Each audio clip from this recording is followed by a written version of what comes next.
Criminology is a true crime podcast that may contain discussion about violent or disturbing topics. Listener discretion is advised.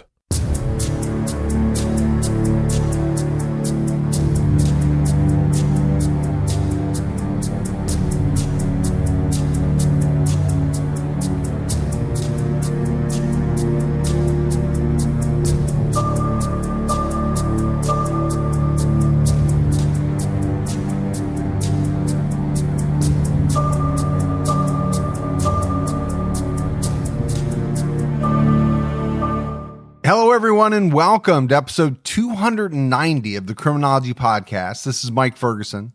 And this is Mike Morford. Mike Morford. How you doing, buddy? I'm doing good. How you doing?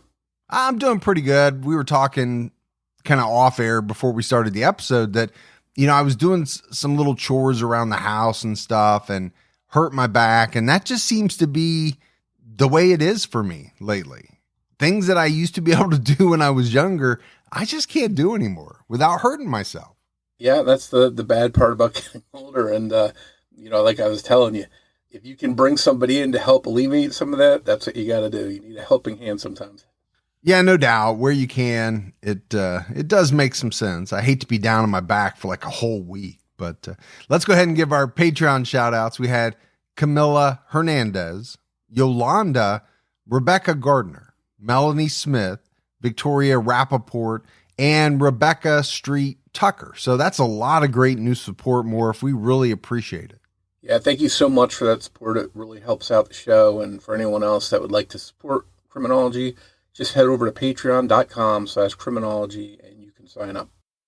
All right, let's go ahead and jump into this week's case. And we're talking about a really bizarre and infamous case, the abduction and murder of Amy Mihaljevic.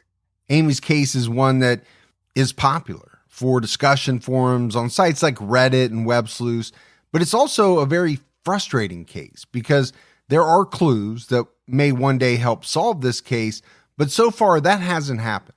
In more than 34 years after Amy was kidnapped and murdered, there have been no arrests, despite there being a good suspect who was the subject of a tip to authorities, one who refused to let investigators search his storage unit. Amy's case is a tragic tale of a child's love, of her mother, and trust that there was good in everyone.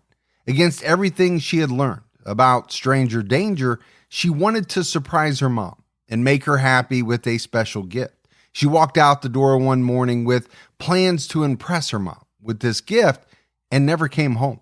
Amy Mihaljevic was born December 11, 1978, in Little Rock, Arkansas, to parents Mark and Margaret Mihaljevic. She had an older brother, Jason. The family wound up moving to Bay Village, Ohio, when Mark was transferred for work. Bay Village is a city in the suburbs of Cleveland, in western Cuyahoga County. Bay Village currently has a population of around 16,000 people.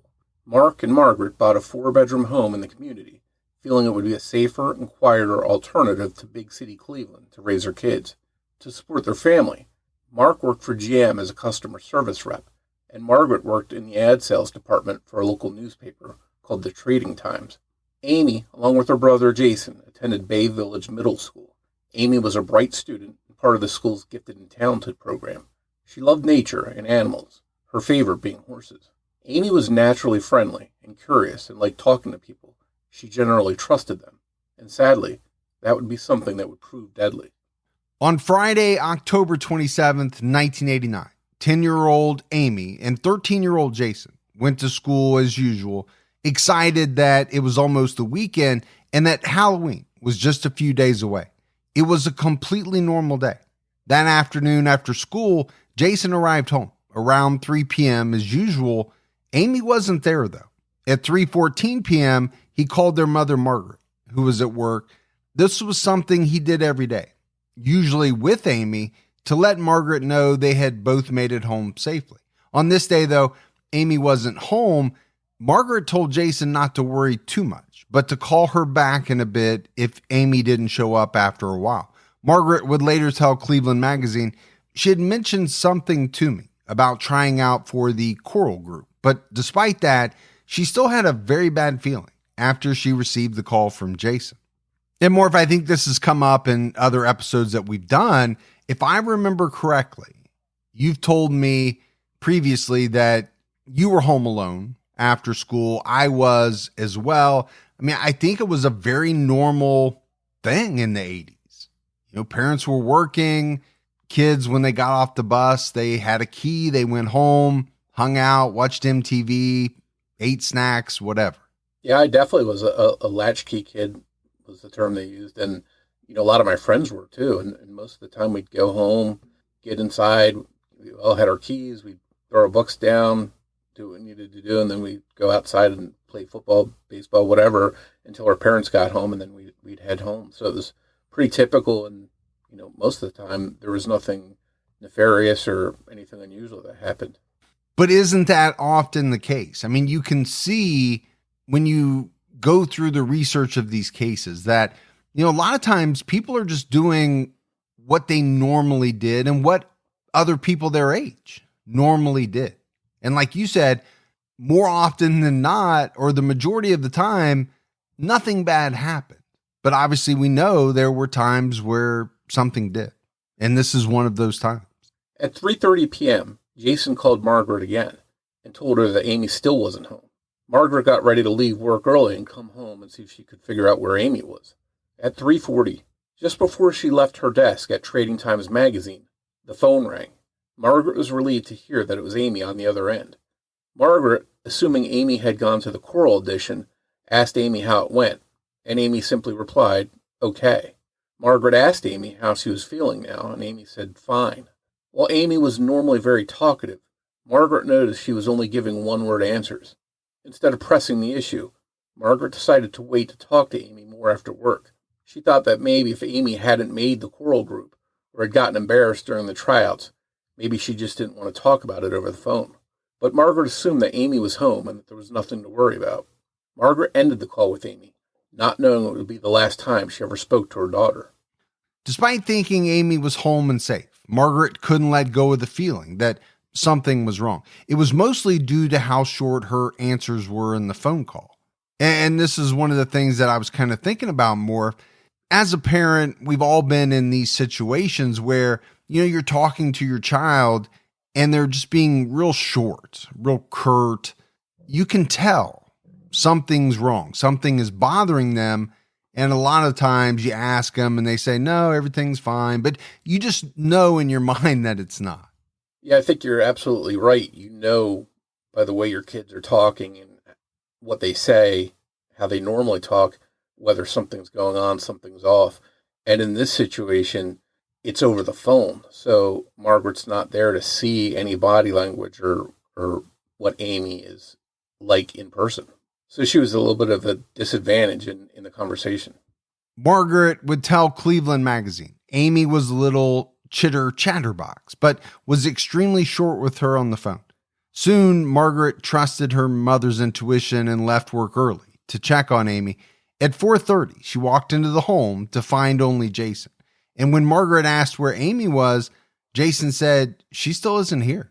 It was immediately clear to Margaret that something was very wrong. Margaret rushed to Bay Middle School, but found the school was closed. All the students and staff had left for the day. On the bike rack by itself was a teal bike with a white wicker basket. It was Amy's bike. Margaret's heart sank. She explained to Cleveland magazine, I knew right then it was something terrible. That bike.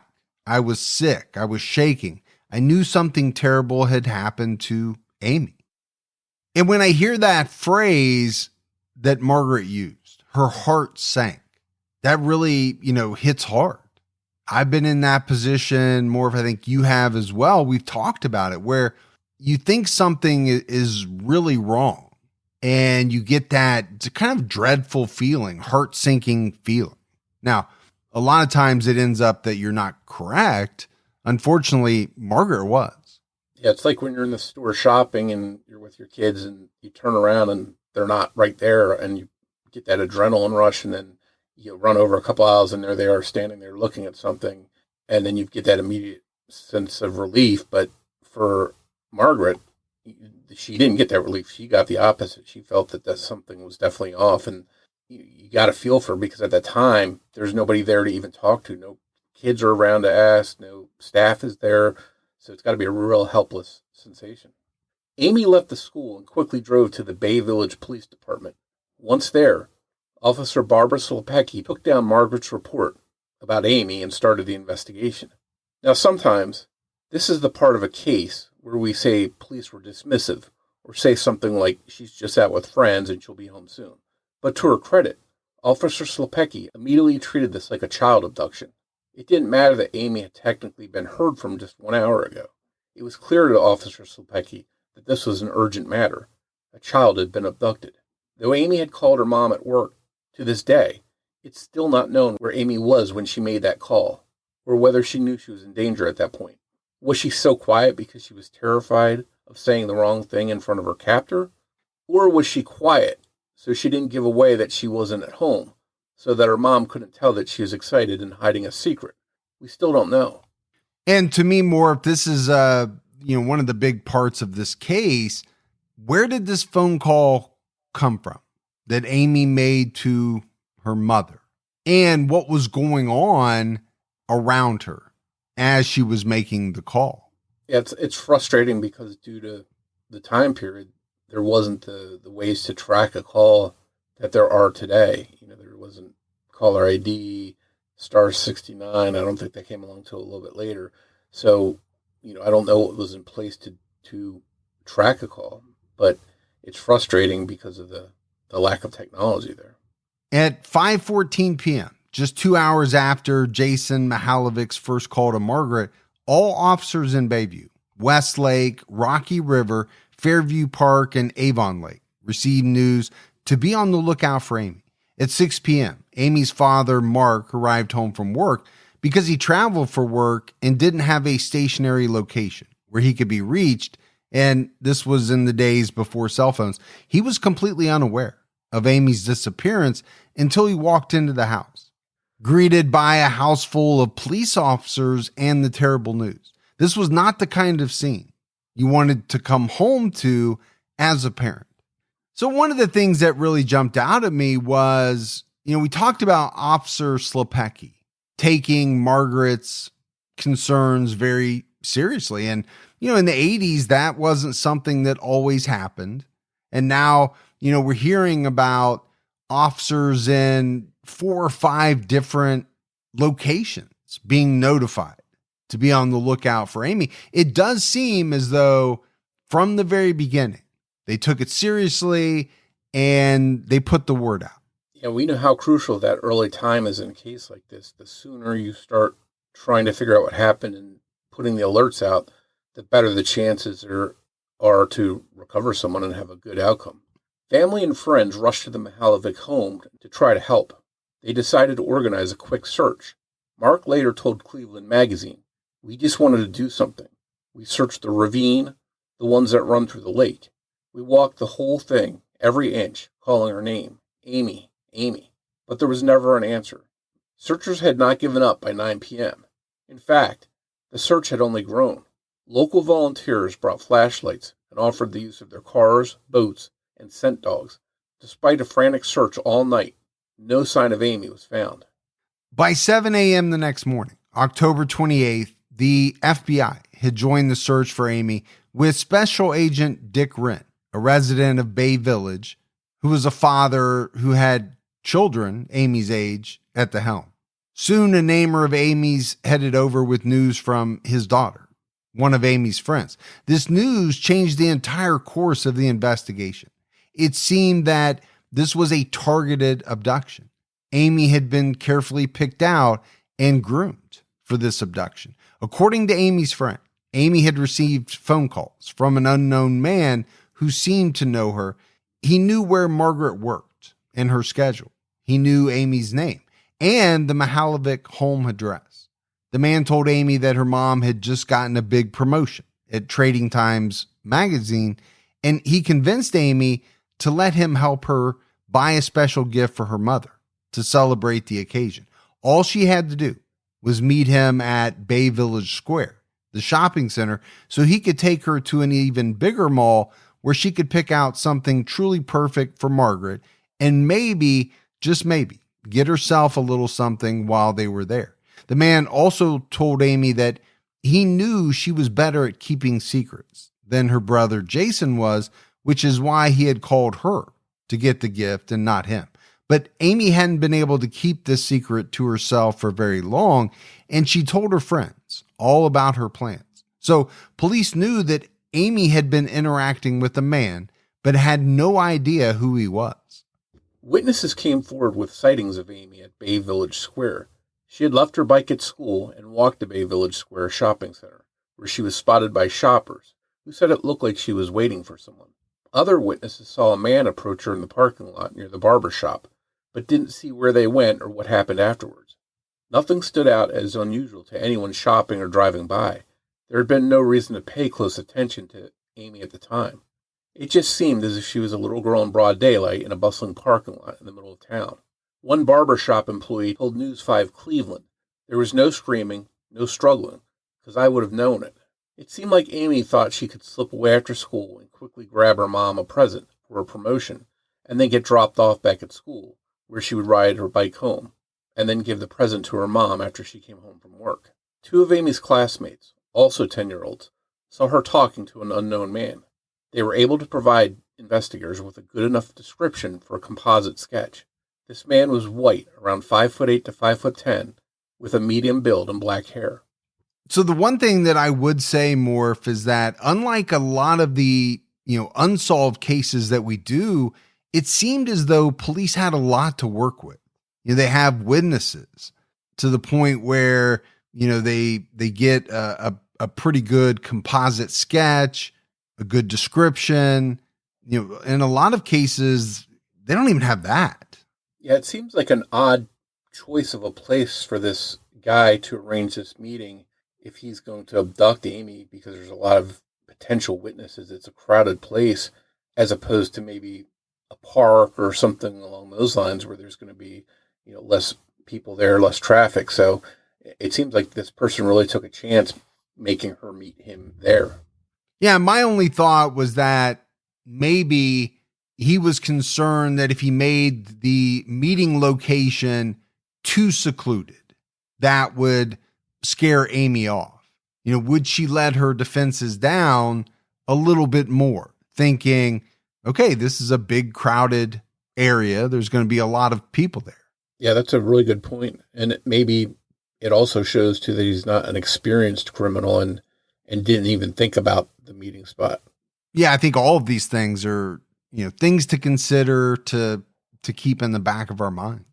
While the search for this mystery man began, the search for Amy continued. Locals and volunteers turned out in droves, looking for anything they could do to help. Howard Kimball, a Bay Village resident who ended up helping to coordinate all of the volunteer efforts, told Cleveland Magazine, we asked for paper and so much came in one day, we had to move it to the fire station. People were so good, so amazing. To help get the word out, the local Pizza Hut put Amy's missing poster and the composite sketch of the unknown man on every box of pizza they sold. Many other businesses made similar efforts, like a printing company who printed hundreds of missing posters for free and asked that no one ever mention their name. People were that serious about wanting to help for the right reasons, and they stayed focused on finding Amy. But despite the community's efforts, Amy's whereabouts, as well as the identity of the unknown man, remained elusive. And it's always amazing to me to, hear about the selfless acts in cases like this. Hundreds of people volunteer their time to search for someone. Businesses go out of their way to do things for free to help. And in this case, you're hearing about people not even wanting their names mentioned. Well, okay, that's truly selfless. I get it.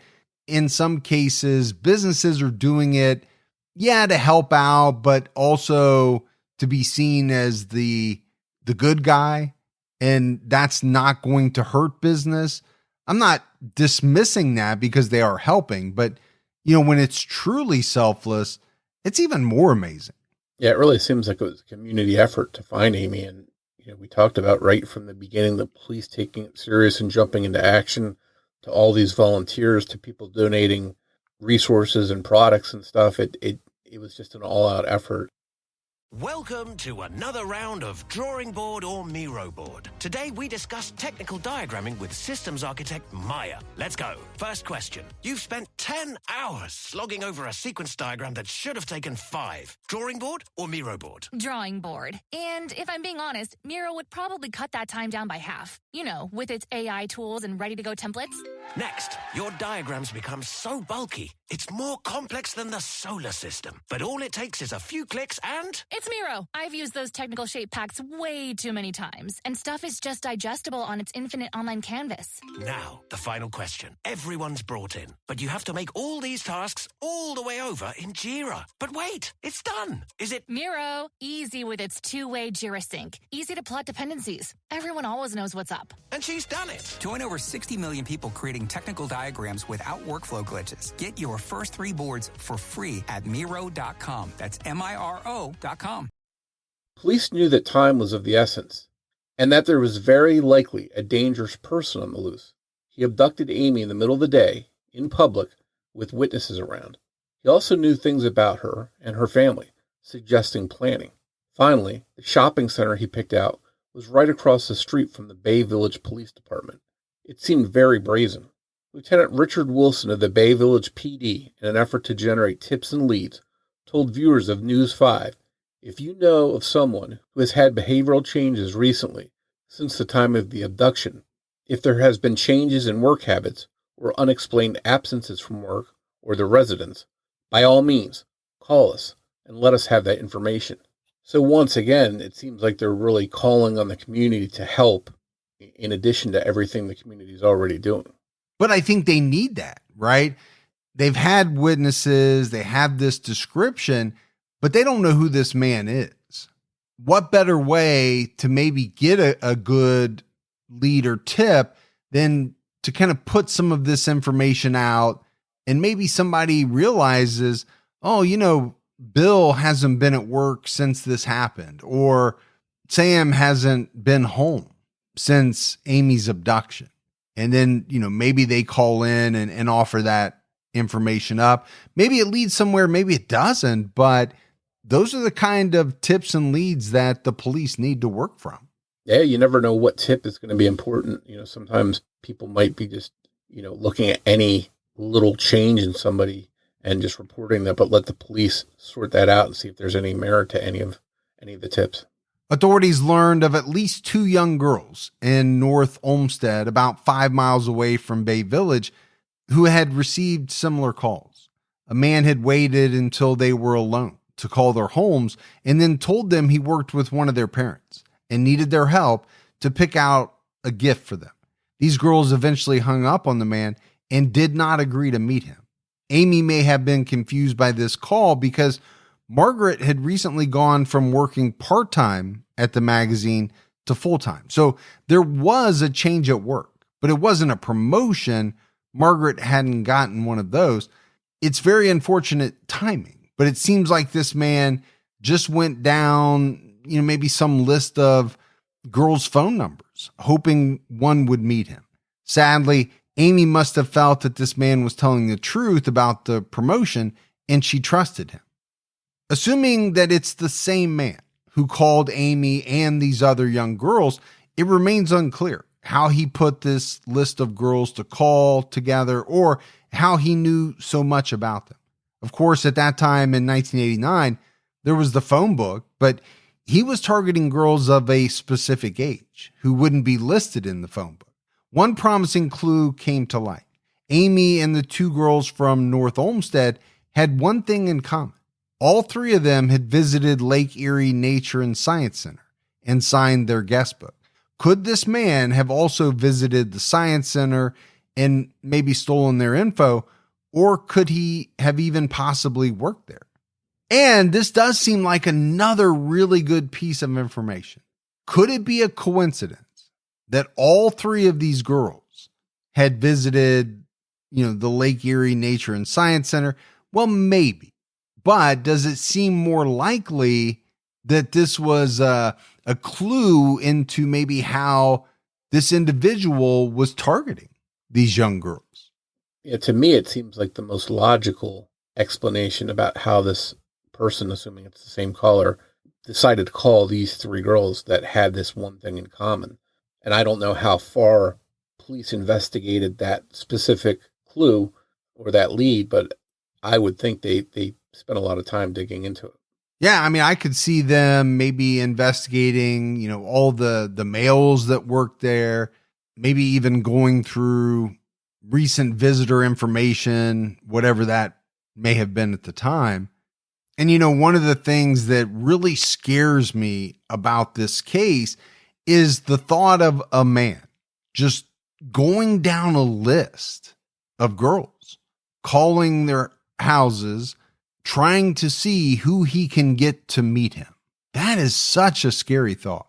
Yeah, and it's pretty disturbing if that list came from this science center and the guest book they signed. If he was not an employee, is this just a book that was sitting out in the open for anyone to see?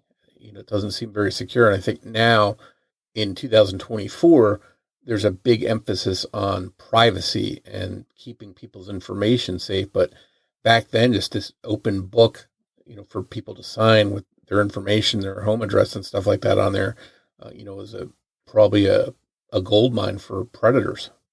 Yeah, much more today, right? In the way of trying to protect people's privacy. That wasn't as big a thing in the 1980s.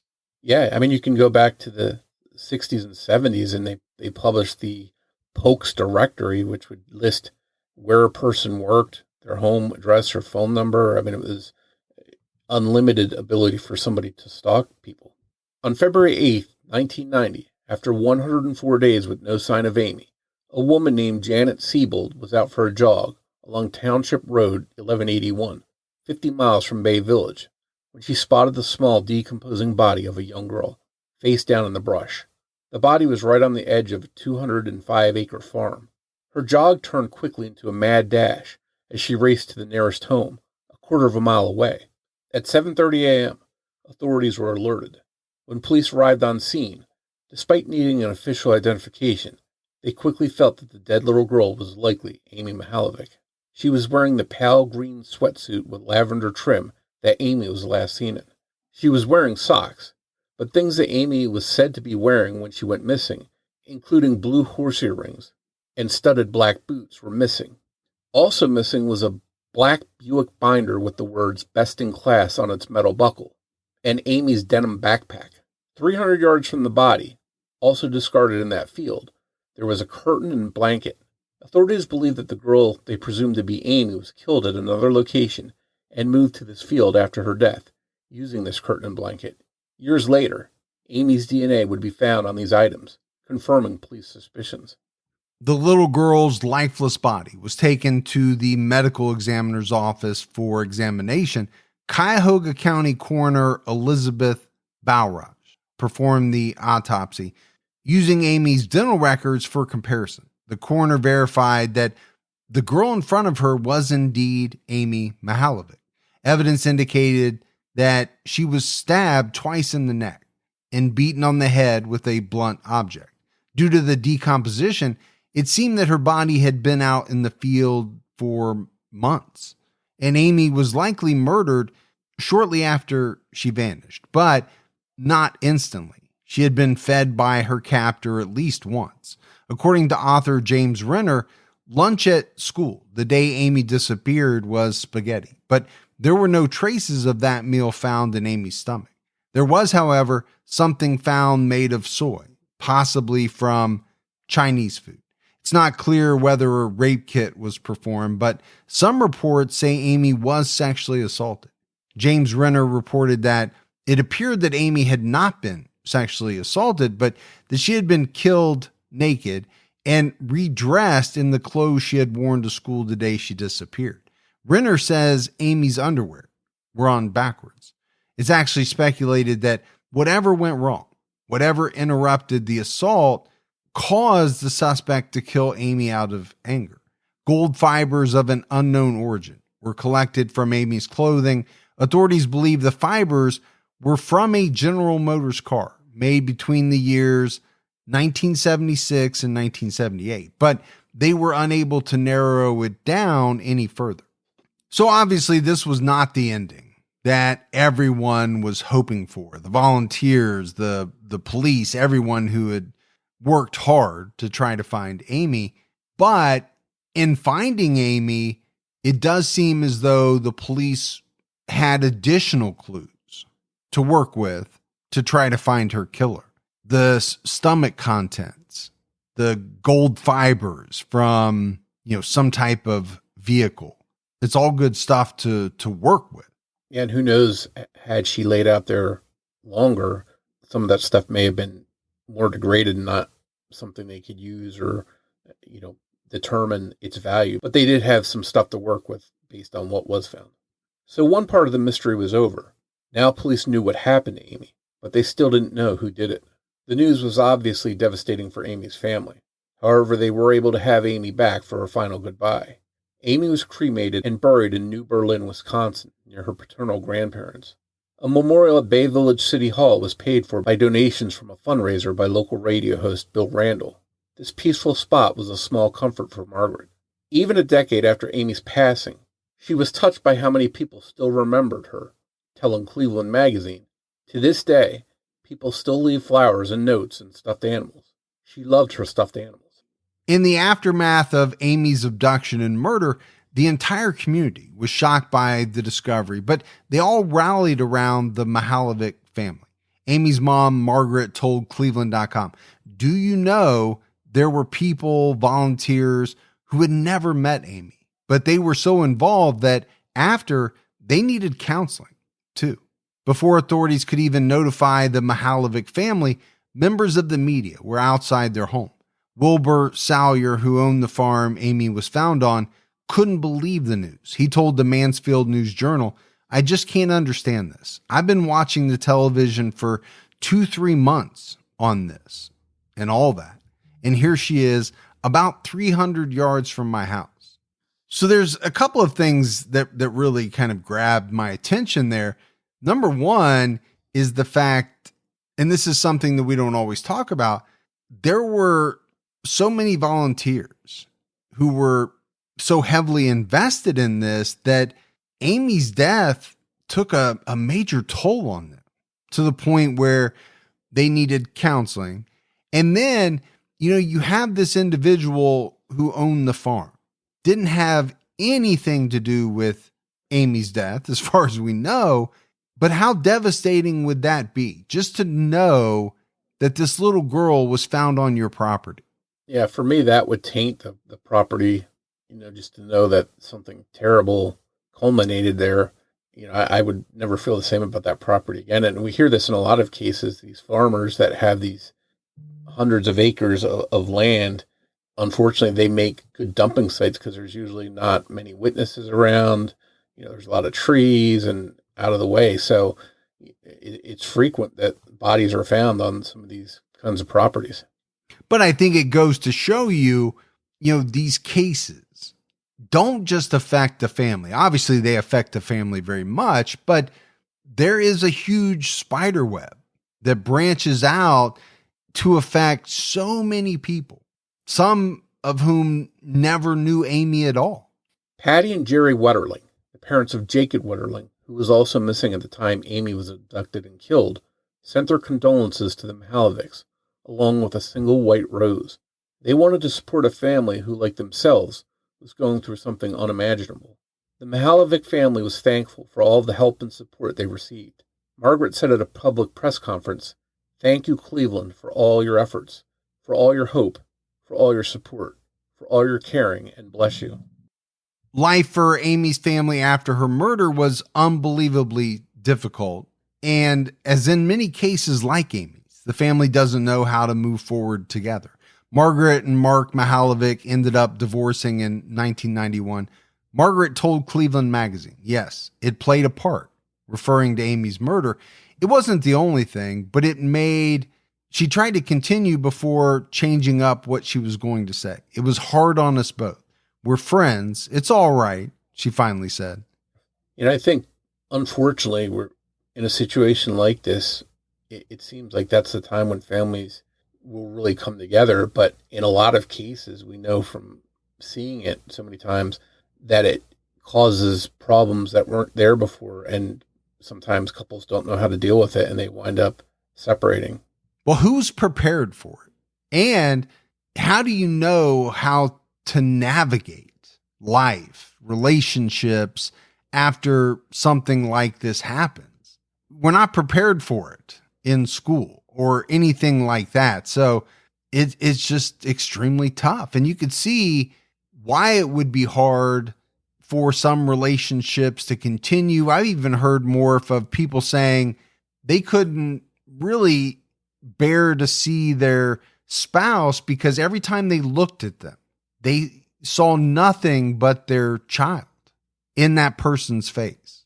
Yeah, and then you have differences too. Probably maybe one person wants to talk about it, the other person doesn't. So I think it just really can create a wedge and just cause things to be a problem.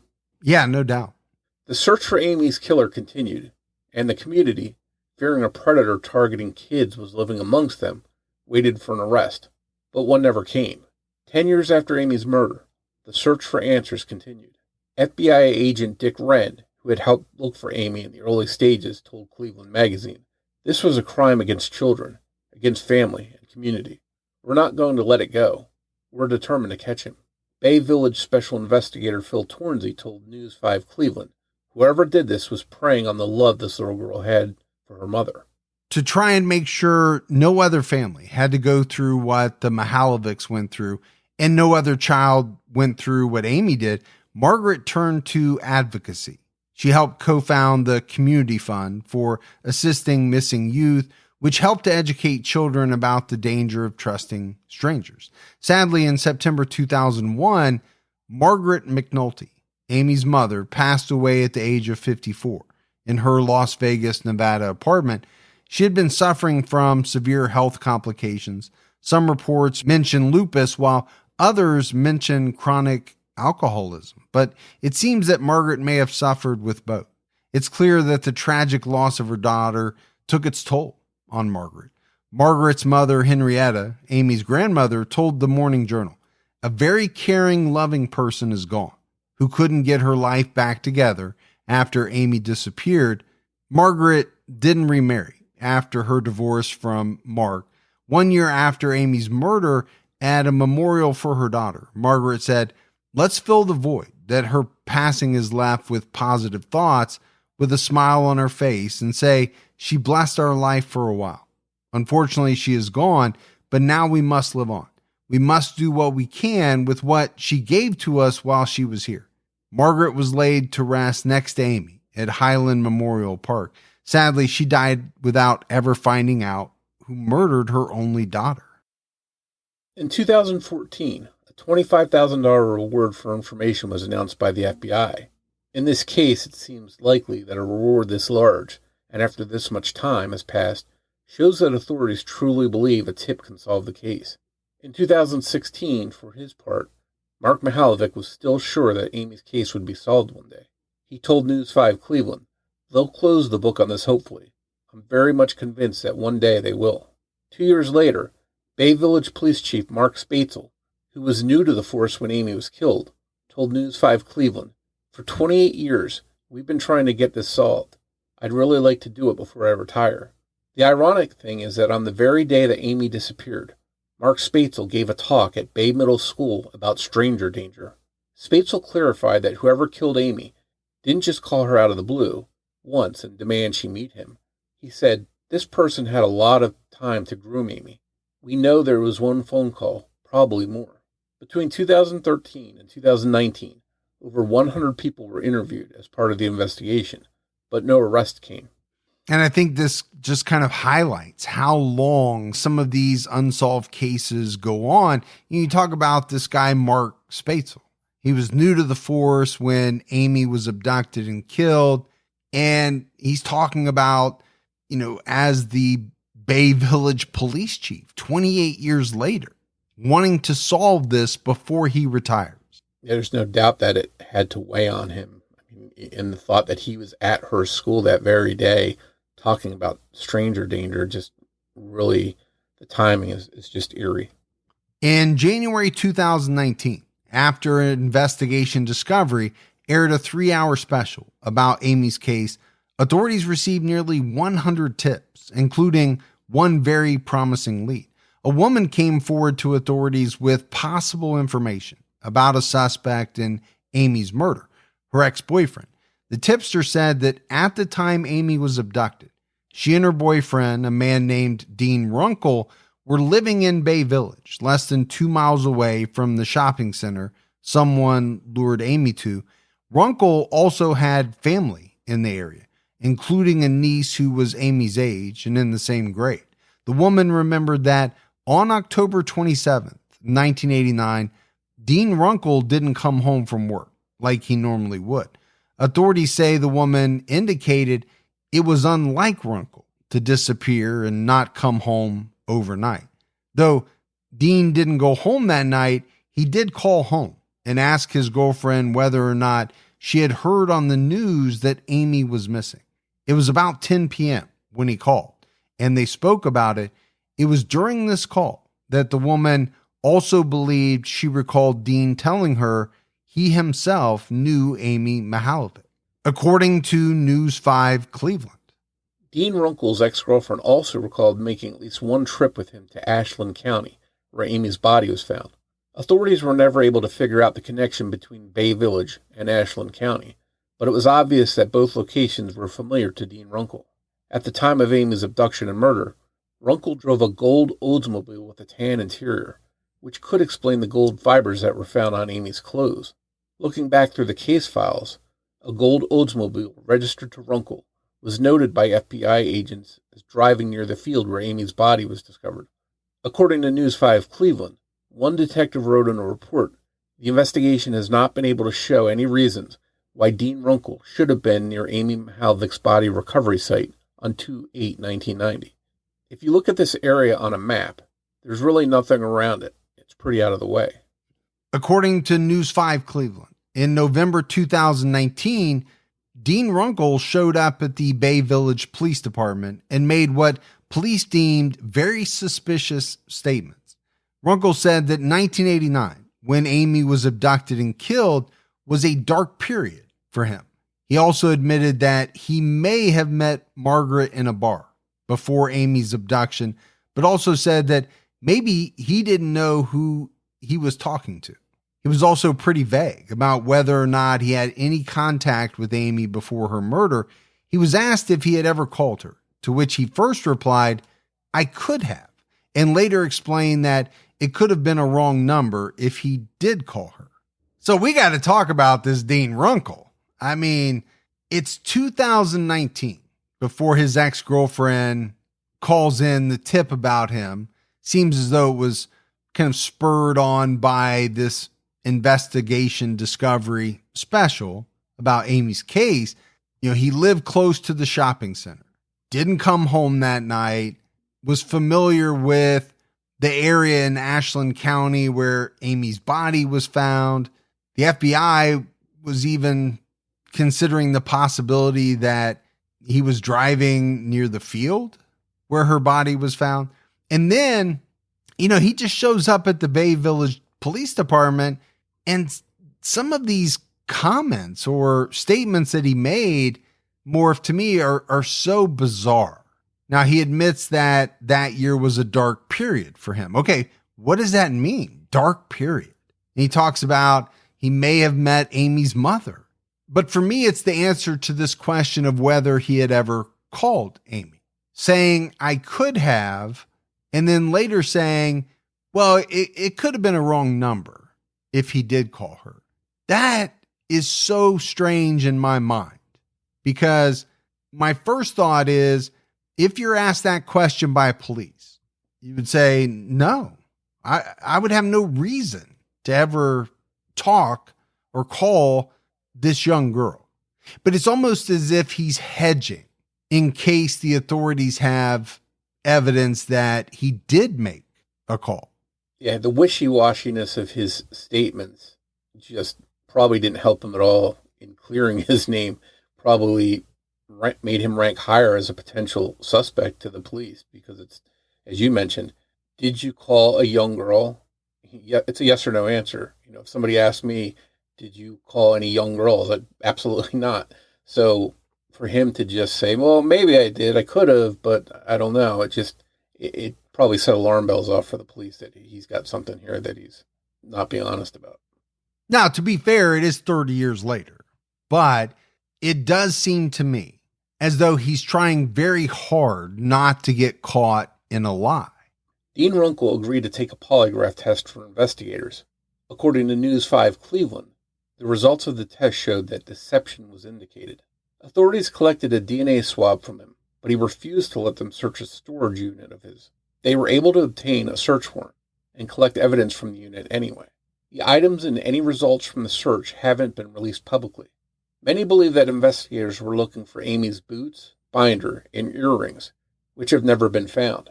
Perhaps they were trophies for her killer. Dean Runkle is now believed to live somewhere in Florida. He maintains his innocence in the case, and we do need to point out he's not been charged with any crimes. But one thing we have not mentioned yet is how eerily similar photos of Runkle are when compared to the sketch of the man Amy was seen talking to. Listeners can find this sketch online and see for themselves. While a sketch alone is not evidence, the incredible likeness only seems to strengthen the case against Runkle, at least in the minds of online sleuths, according to an article James Renner wrote for clevescene.com. Multiple witnesses picked out Runkle's picture as the man seen with Amy the day she vanished.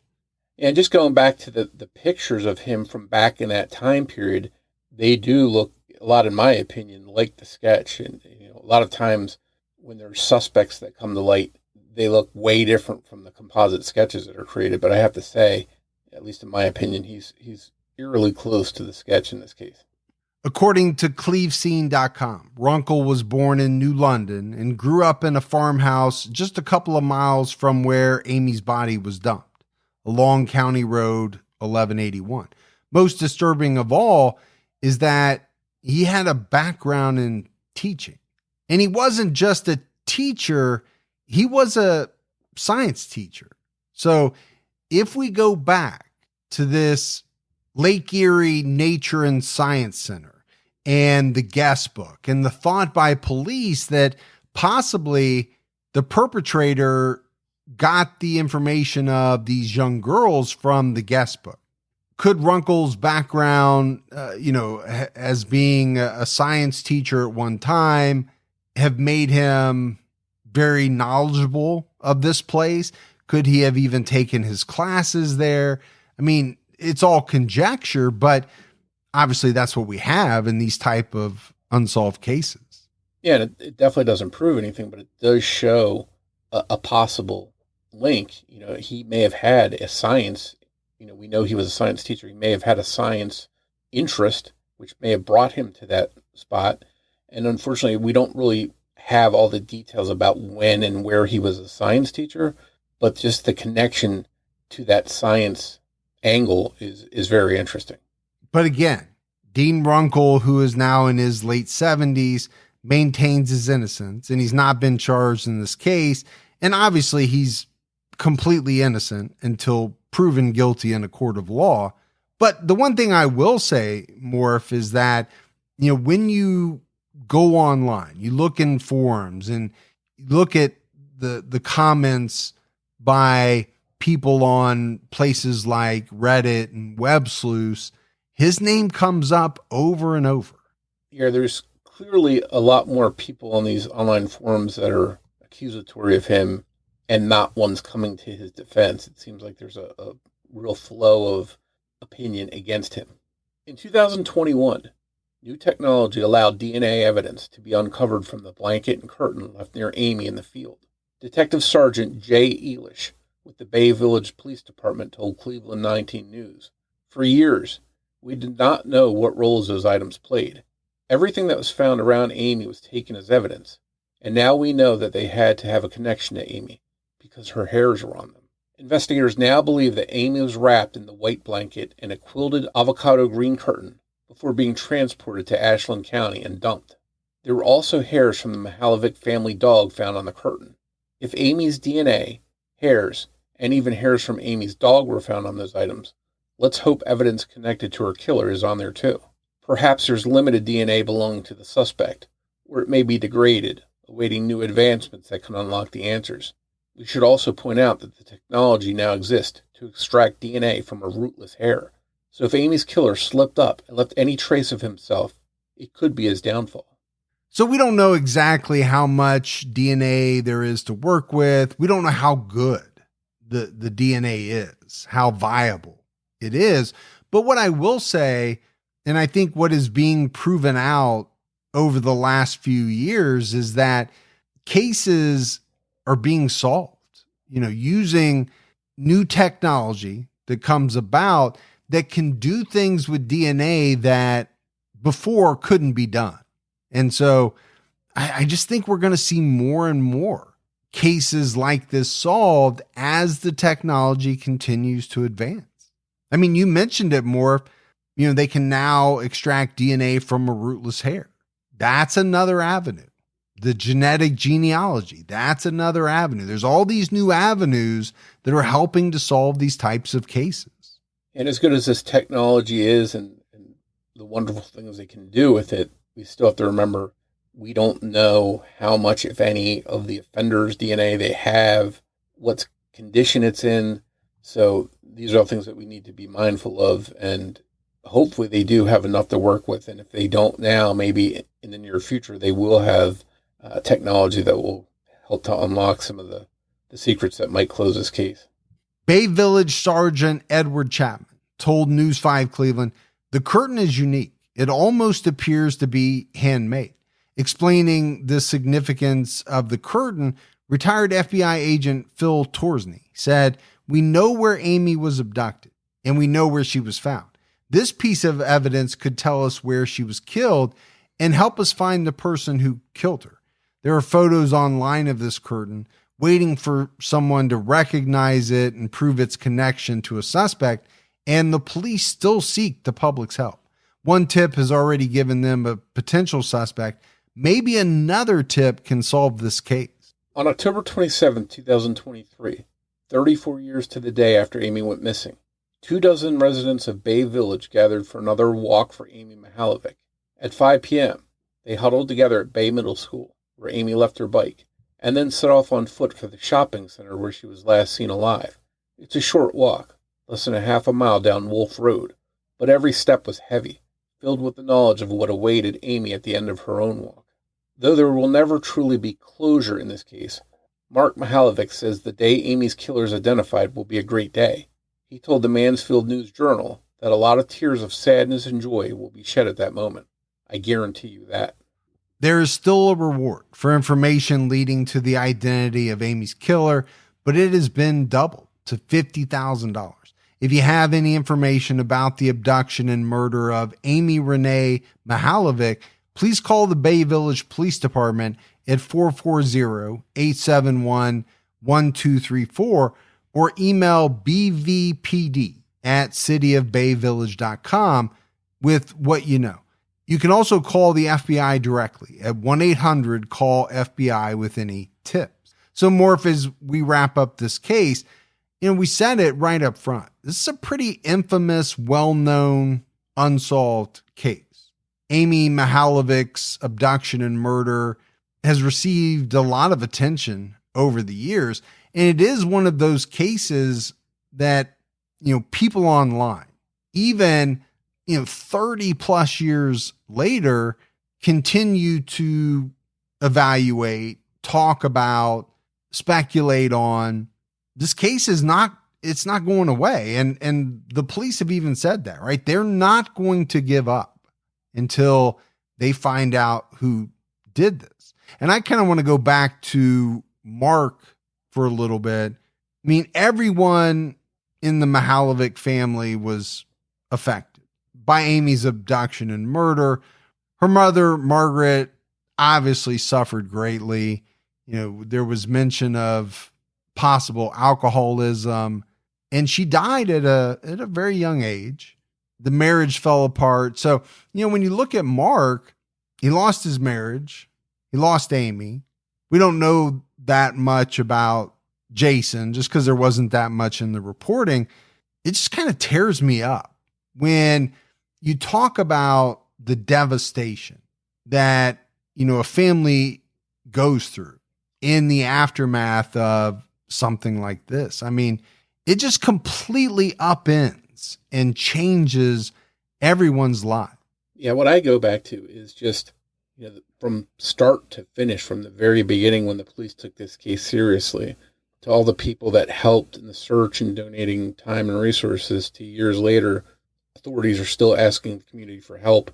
It's been a very cooperative investigation from the beginning, and it took 30 years for that documentary to air to generate that tip. So, if it can take 30 years to generate that big tip that leads to a suspect, it's proof that other things can still come this far along after the fact. Yeah, no doubt. And that's why I do believe it's important to continue to talk about these types of cases. You just never know who you're going to reach. A person who might have information that, before they thought wasn't relevant. But now, after hearing something, they think, maybe I should call this in. And that could be the one thing that breaks the case wide open. And then if we go back to Dean Runkle, again, not been charged, he's innocent until proven guilty. What I will say is that there's a lot of smoke there around Dean Runkle. He matches the sketch pretty closely, familiar with the area. We kind of went through all of the things about him. You would have to say he's at the top of the list. And that's very obvious when you look online. Yeah, we know to some degree he did cooperate, even though his story constantly changed. He did give DNA. He did take a polygraph, which again, reportedly he failed. But, at least we know that the police do have his DNA on file. So if they're able to ever definitively do anything with any DNA they have in the case, it should either exonerate him and clear his name once and for all, or if he's responsible, it would hopefully link him to the crime. And that's probably what it's going to take at this point, right? Something in the area of DNA, because we are, again, 30 plus years on from the murder. People have died. People are getting older who were associated with the case or may have known about something. I do think it'll be somewhere in the area of DNA if this case is ever solved. But that's it for our episode on Amy Mihaljevic. If you love the show, but haven't done so yet, take a minute, go out and leave us a 5-star rating. You can leave a review, but also keep telling your friends. A word of mouth about the podcast is huge. If you want to find us on social media, we're on X with the handle @CriminologyPod. You can also find us on Facebook by going to facebook.com/CriminologyPodcast. And you can join our Facebook discussion group, Criminology Podcast Discussion and Fans. So that's it for another episode of Criminology, but Morf and I will be back with all of you next Saturday night with a brand new episode. So for Mike and Morf, we'll talk to you next week. Take care, everyone.